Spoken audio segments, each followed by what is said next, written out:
আসসালামু আলাইকুম। সবাই কেমন আছেন? আশা করি সবাই ভালো আছেন। স্বাদ ও স্বাদের গল্পের সাথে মজাদার একটা রেসিপি নিয়ে আসলাম আপনাদের জন্য আজকে। আজকে থাকতেছে লাউ শাকের ডাঁটা আলু দিয়ে চটচটি। দেখার জন্য সবাই আমার সাথে থাকুন, আমার ফেসবুক পেজে লাইক করুন। আজকে আবারও আপনাদের জন্য নতুন একটা রান্না নিয়ে আসতেছি। এখানে দেখতে পাচ্ছেন আমি আলু নিছি আর হলো লাউ পাতার যে ডাঁটার সাথে ডাঁটাটা আমি এটা ক্লিন করে নিছি। এটা দিয়ে এর সাথে একটু পালং শাক আর হলো টমেটো দিয়ে আমি এটাকে সুন্দর করে একটা চটচটি করে দেখাবো আপনাদেরকে। আমি এখন এটার জন্য বাকি যে উপকরণ নিছি সেটা আমি আপনাদেরকে চুলোতেই দেখাবো। আমি চলে যাচ্ছি চুলোতে।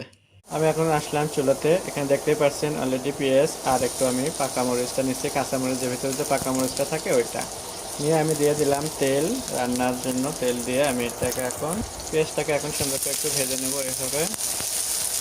কথা বলতে বলতে দেখতেই পাচ্ছেন পেঁয়াজটাকে আমার ভাজা হয়ে গেছে। এখন আমি এখানে দিয়ে দিচ্ছি স্বাদ মতো লবণ, হাফ চামচ রসুন বাটা, দিয়ে দিচ্ছি হাফ চামচ আদা বাটা, দিচ্ছি এখানে হাফ চামচ আমি হলুদ পাউডার, দিচ্ছি ঝাল মরিচ পাউডার, এটা হলো লাগা মরিচ, এটাকে আমরা বলি বম্বের মরিচ। বম্বের মরিচে অনেক ঝাল হয়। সাথে দিয়ে দিলাম একটু পানি। পানিটা দিয়ে আমি এখন এটাকে সুন্দরভাবে একটু কষায় নেব 1 মিনিটের মতো। এখানে দিয়ে দিচ্ছি একটু আমি জিরে গুঁড়ো, একটু সামান্য ধনিয়া গুঁড়ো। এটা কিন্তু অপশন না, আপনারা যদি চান এটা না দিলেও হবে। সাথে থাকলে ধনিয়া পাতা তাহলে দিতে পারেন। আমার ধনিয়া পাতা নাই বলে আমি একটু জিরে ধনে পাউডার দিলাম। এটা কষানো হয়ে গেল। এখন আমি এখানে দিয়ে দিচ্ছি আলু আর ডাঁটাটা দিয়ে আমি এখন সুন্দর করে এটাকে এভাবে মিশিয়ে নিচ্ছি। খুব ভালোভাবে মিশিয়ে নিলাম। নিয়ে এখন আমি এটাকে একটু ঢাকনা দিয়ে 2 থেকে 3 মিনিট কুকিং করে নেব। তাহলে ডাটাটা খুব একটু আউড়ে কমে আসবে। তখন আমি এখানে টমেটো অ্যান্ড পালং শাকটা দিয়ে দেবো। ঢাকনাটা তুলে একটু নাড়াচাড়া দেবেন এভাবে। আর এখানে যে আমি বলছিলাম যে টমেটো অ্যাড করে দেবো, এখন আমি এখানে টমেটো দিয়ে দিচ্ছি। বিসমিল্লাহ।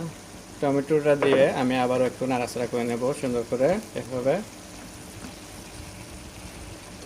এখনই আমি পালং শাকটাও দিয়ে দিচ্ছি, দিয়ে আমি সুন্দর করে, আর বেশি সময় না, অল্প সময়ের মধ্যে আমার এটা রান্না হয়ে যাবে। আমি শাকটা দিয়ে এখন একটু মিশিয়ে নেব। শাকটা দেওয়ার পরে একটু নাড়াচাড়া দেবেন এভাবে। দেওয়ার পর দেখতেই পাচ্ছেন একদম সবজির সাথে মিশে যাবে শাক। তারপরে একটু ঢাকনা দেবো, দিয়ে আমি 2-3 মিনিটের মতো এটা কুকিং করে নেব। তাহলে আমার রান্না শেষ হয়ে যাবে এটা। দেখতে দেখতে আমার ডাঁটার চটচটি হয়ে গেল। আশা করি আপনাদের ভালো লাগবে। আপনাদের যদি ভালো লেগে থাকে বাসায় তো অবশ্যই একবার হলেও এভাবে রান্না করবেন আপনারা। খুবই মজাদার একটা রেসিপি করে দেখালাম আপনাদেরকে।